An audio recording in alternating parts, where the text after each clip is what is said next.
Muy buenos días, un cordial saludo para todos los y todas, rectores y rectoras, muy honrado por esta invitación, con los saludos de nuestra directora Alicia Bárcena, que por estar cerrando, digamos, lo que llamaríamos la asamblea de CEPAL, no puede acompañarnos hoy. Un cordial saludo al doctor Domínguez, al doctor Obdulio, al doctor a Francesc, bueno, a todos. Hay poco tiempo. La pandemia, desde el punto de vista económico, quizá deberíamos decir que la pandemia es un accidente. Fue algo de sorpresa, no lo teníamos previsto, no estaba en nuestros modelos o económicos o sociales y públicos del Estado.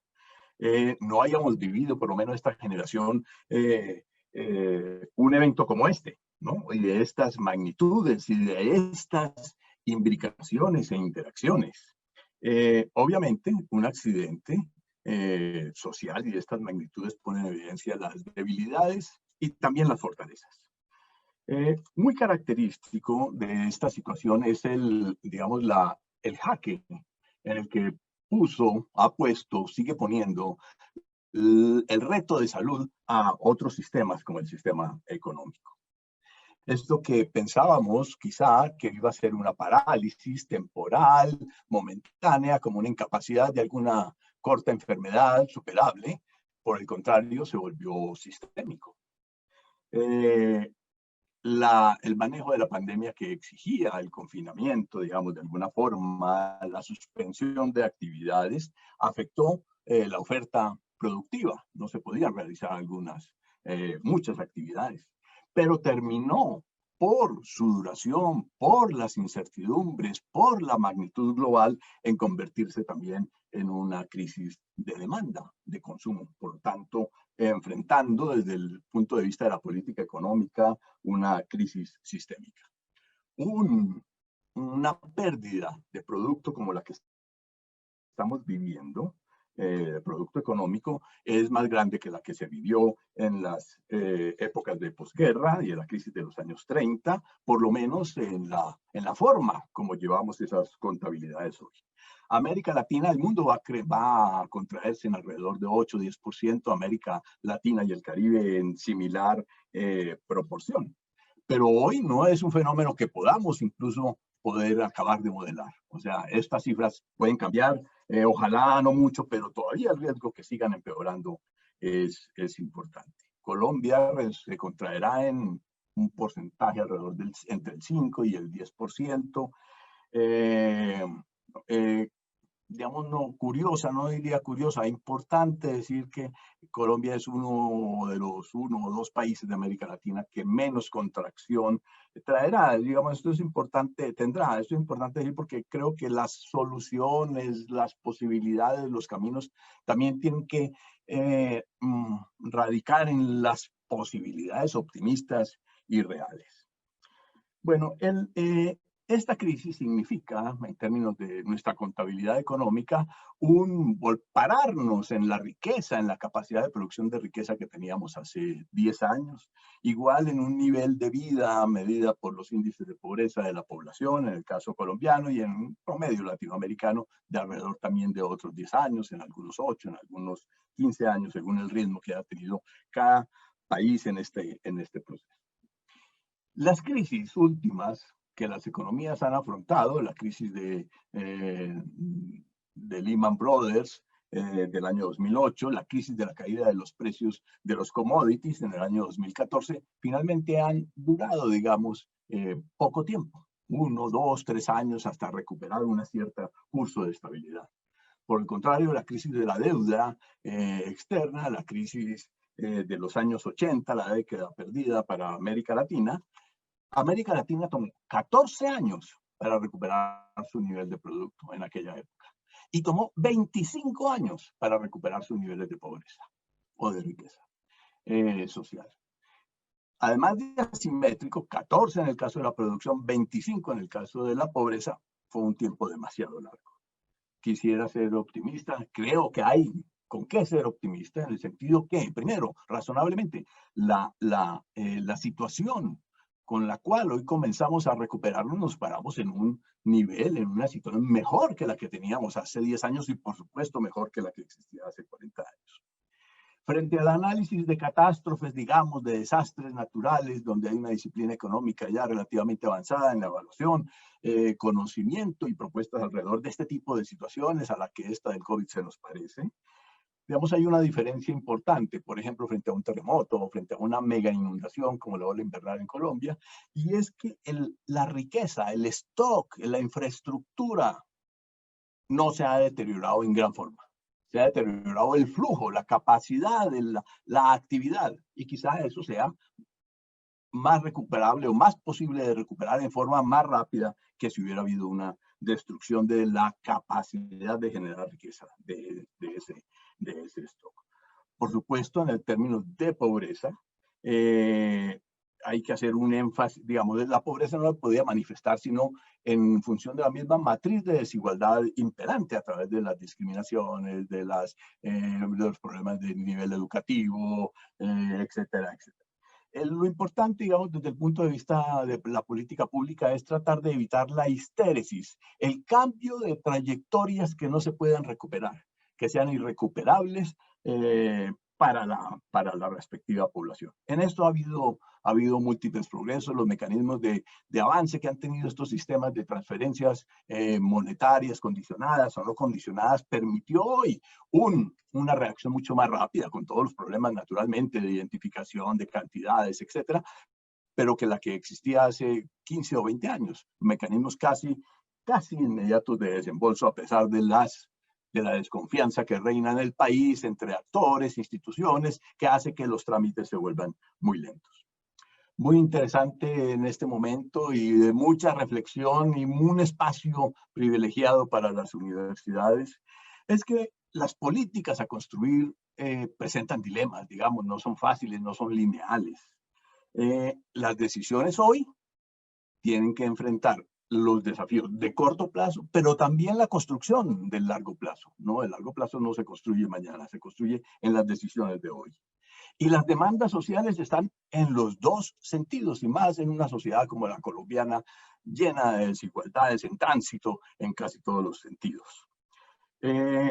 Definir trasiegos, rutas que generen más estabilidad que saltos, estabilidad obviamente de progreso, porque hace más confiable y más, digamos, con mayor racionalidad las decisiones individuales, las empresariales, las públicas, etc.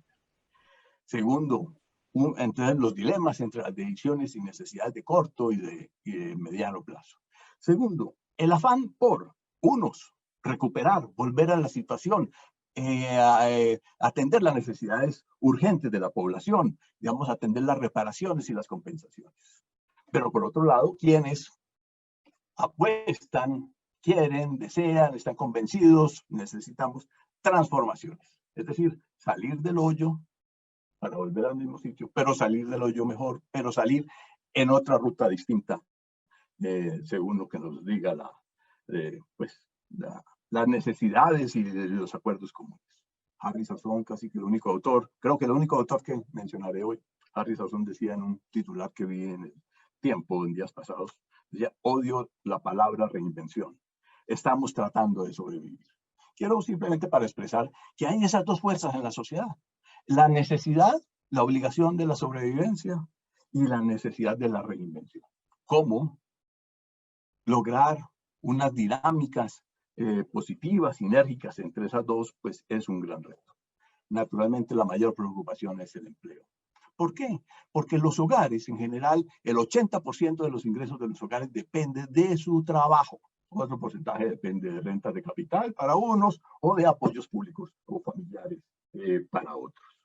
En Colombia, más o menos números gruesos a hoy, después del mes de marzo, digamos, hemos perdido casi 5 millones de puestos de trabajo, 4.7. De esos, 2 millones han sido trabajadores independientes que que ya no están desempeñando su trabajo, y 2,5, 3 millones de trabajadores asalariados.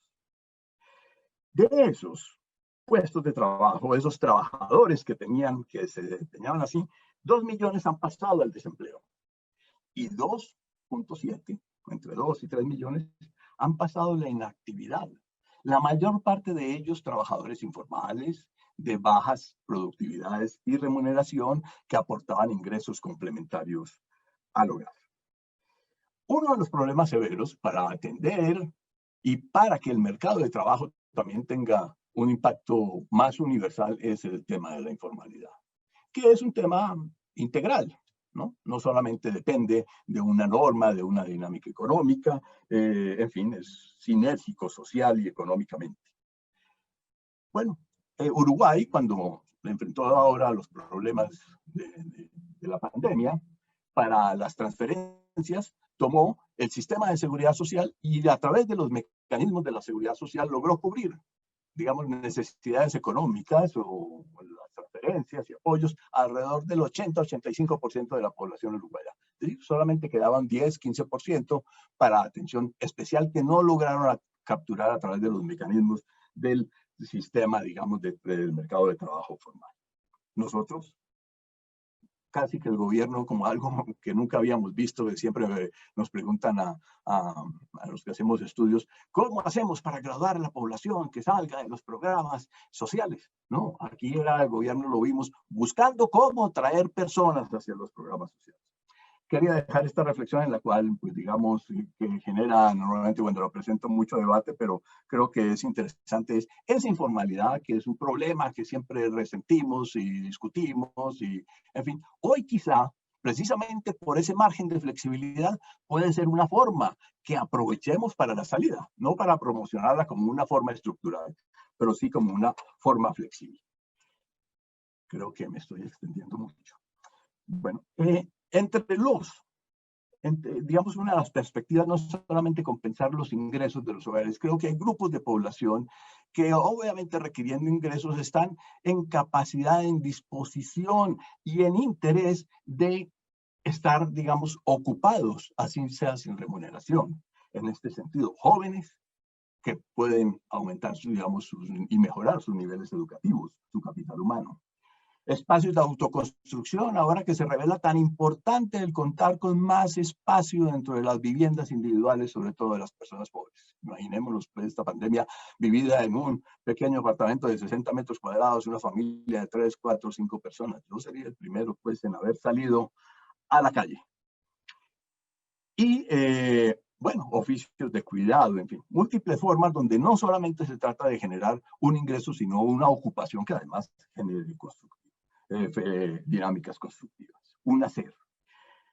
Uno de los esfuerzos públicos importantes es evitar las crisis sistémicas y de allí la necesidad de los apoyos a las empresas para mantener un nivel de actividad y el empleo asalariado y no, digamos, paliar y mitigar la posibilidad de que se generen daños, destrucciones grandes de los tejidos empresariales, porque construir empresa y construir sistemas de empresa y conexiones es un proceso, digamos, largo, que no se recupera de un día para otro. El fisco.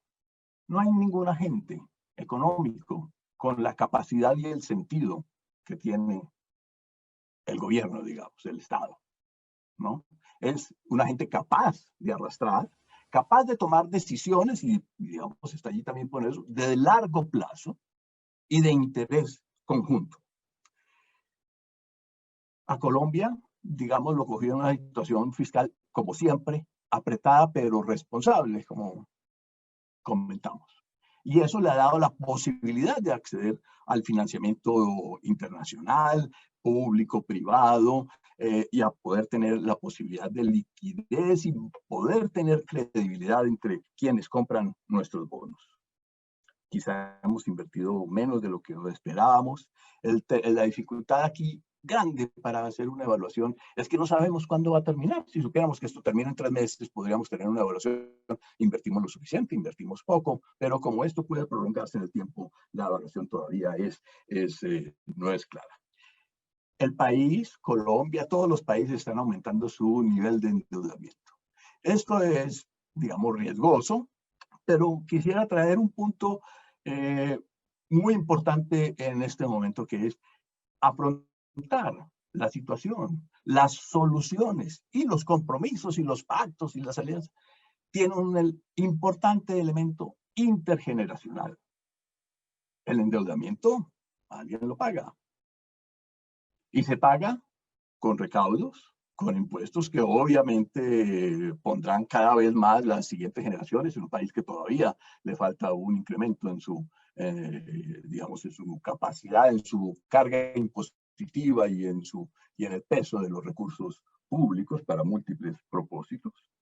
Pero se paga, decía, o con impuestos o con ingresos del Estado a través del crecimiento económico. Entonces, digamos, esa dimensión de que las decisiones de hoy, bastante impulsadas, algunas de ellas esperemos también por los grupos más jóvenes y más calificados, también tendrán que tener una representación en sus responsabilidades a futuro.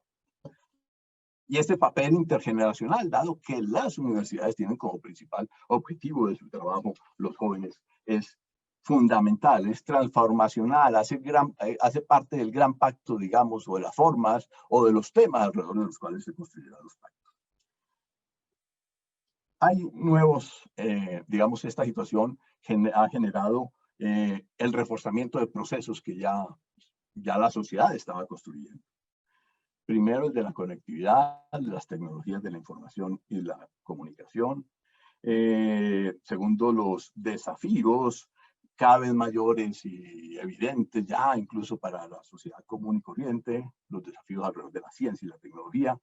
Espacio donde la universidad juega un papel privilegiado. El empleo, no solamente ya en el sentido de ocupaciones, sino más bien los trabajos, los oficios. Desaparecerán algunos oficios, algunas ocupaciones, pero también aparecerán otros. Están apareciendo. Importante que esto va a traer, o la situación, tanto de empleos como de las características de la bioseguridad, traerán transformaciones en los costos y en los precios relativos de productos y actividades. Por supuesto, el espacio público y privado es cada vez más importante, por lo tanto debería subir un precio. Las actividades que requieren mayores relaciones interpersonales, como tendrán que tener ahora otros protocolos, serán más costosas. También habrá un cambio en la estructura de costos en los cuales muchas empresas la están trasladando por el teletrabajo, los costos a los hogares, en servicios públicos, en espacio, conexiones, etcétera, etcétera. Las transformaciones verdes ambientales más evidente, y creo que es un momento de sensibilidad pública muy importante por los efectos ambientales que vimos, por lo menos por televisión, en muchas partes del mundo.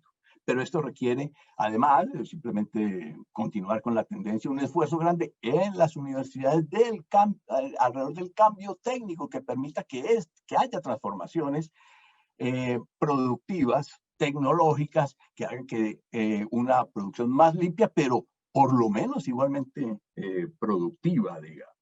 Habrá transformaciones en las políticas sociales, oímos de discutir sobre la renta básica, las políticas de la economía del cuidado, transformaciones que seguramente vendrán en los sistemas de salud.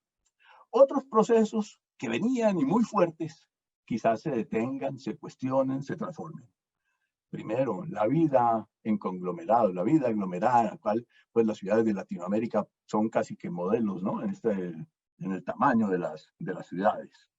Creo que habrá una revalorización de los espacios rurales o por lo menos de los espacios suburbanos, y eso es muy importante en términos de territorio, en términos de lo que llamamos el enfoque territorial, la integración de vidas rurales y vidas urbanas, etcétera. Hay un cuestionamiento entonces sobre la globalización, tanto en términos de la movilidad de personas y de virus, o viruses, no sé cómo es, como de la organización de las cadenas de valor y los temas de propiedad industrial, patentados públicos o privados. Para el caso latinoamericano y para el caso colombiano, recordaremos que hace unos años decíamos, o se dice, hemos aumentado las clases medias. Yo diría los grupos medios de ingresos todavía no son clases medias en el sentido de una clase con estabilidad y seguridad de mediano plazo y con patrimonios constituidos. Quizás son grupos que han mejorado sus niveles de ingresos, que les permite una mejor calidad de vida y que están luchando, digamos, por esa calidad de vida particular de los grupos medios, que hoy entran en fragilidad, y hay digamos, un desafío importante en tratar de que no haya un regreso generalizado de esa condición. Un tema, digamos, una dimensión, una forma de trabajar muy importante es encontrar entre esas necesidades económicas, sociales, tecnológicas, ambientales, organizacionales, sinergias importantes, digamos, ¿no? Que permita que haya realmente transformaciones, digamos, que integren muchas de esas dimensiones. Ayer CEPAL presentó algunas, que las voy a mencionar simplemente: la transformación de la matriz energética, las transformaciones en movilidad urbana cada vez más eléctrica, todas las implicaciones de la revolución digital en todos los ambientes, pero incluso a llevarlo hasta el nivel de necesidad básica o derecho de los hogares, revelado, digamos, como fueron en el pasado también los teléfonos fijos, digamos, la telefonía fija, para la conexión revelada ahora como esencial. Los desarrollos en bioeconomía basada, digamos, en la naturaleza, con muchísima tecnología, y economía circular, de aprovechamiento de materiales.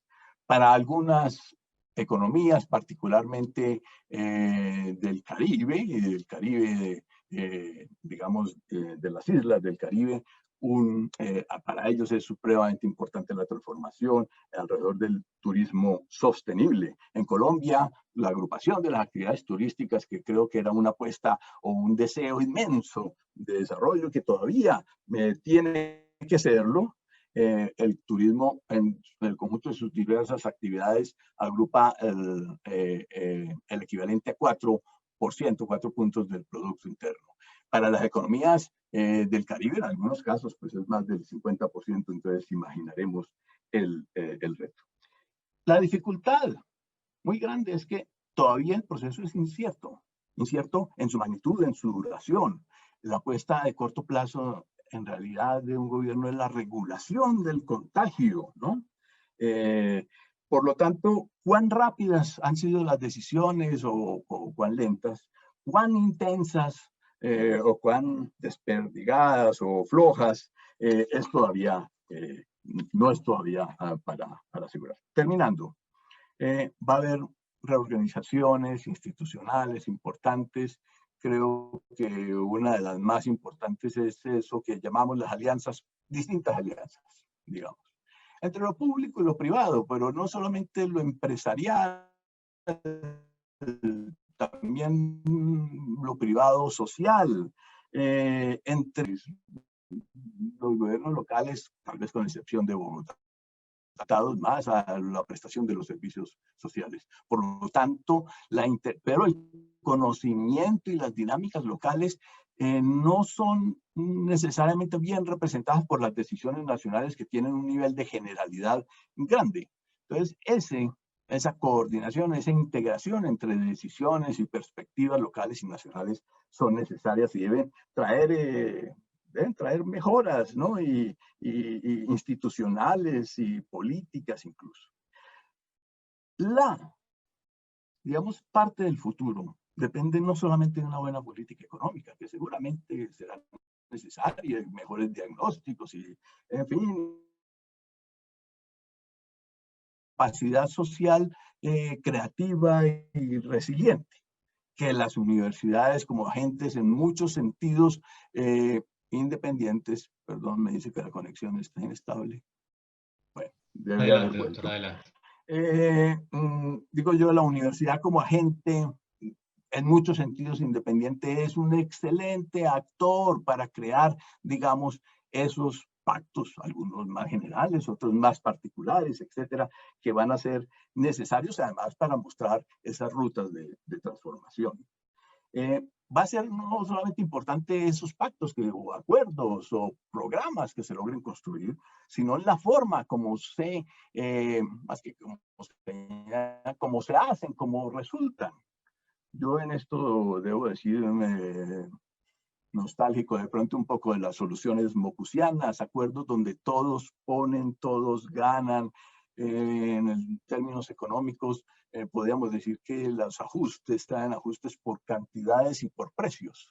Entonces puede haber ajustes en ambos sentidos, ¿no? Como distribuir las horas de trabajo entre varios grupos de modo que todos tengan acceso, o cuánto son las remuneraciones o los pagos temporales en un proceso de recuperación. Y en la idea de, no sé, agentes que permitan crear confianzas ciudadanas. Creo que las desconfianzas que reinan en nuestro país entre los sectores políticos, entre lo público y lo privado, entre los ejecutores y los auditores y controladores, es un elemento perverso que limita y frena la acción pública. Yo no entiendo la llenadera, pues no entiendo, no, entiendo, pero la llenadera de papeles y formularios y llevaderas para finalmente acceder a derechos muchas veces universales. Entonces, tenemos una cantidad de restricciones al acceso derivadas de eso que genera además y profundiza la desconfianza. Mecanismos institucionales, creativos, innovadores. Ese punto, innovación, sistema de innovación está destacado en muchos campos como un eje o un potencial de recuperaciones y transformaciones en forma simultánea. Y las innovaciones y las universidades, perdón, obviamente hacen parte y son centrales en ese sistema de innovación con los otros actores sociales, públicos y privados. Termino diciendo que yo quiero ser optimista y soy optimista. Yo sí pienso que el futuro de la humanidad tiene que ser mejor, ¿no? Y el de Colombia también, por supuesto. La recuperación en el sentido económico y en la métrica económica quizás sea lenta, quizás sea vacilante. Pero la recuperación no solamente será económica, e incluso esa recuperación económica demandará de muchas otras actitudes y formas institucionales. Hoy contamos con mejores bases de conocimiento, de convivencia social, de institucionalidad pública y privada que seguramente nos permitirán transitar este periodo de recuperación y transformación en mejor forma. Muchísimas gracias. Y quedo atento. Doctor Juan Carlos, muchas gracias por sus apreciaciones. Creo que han sido muy ricas.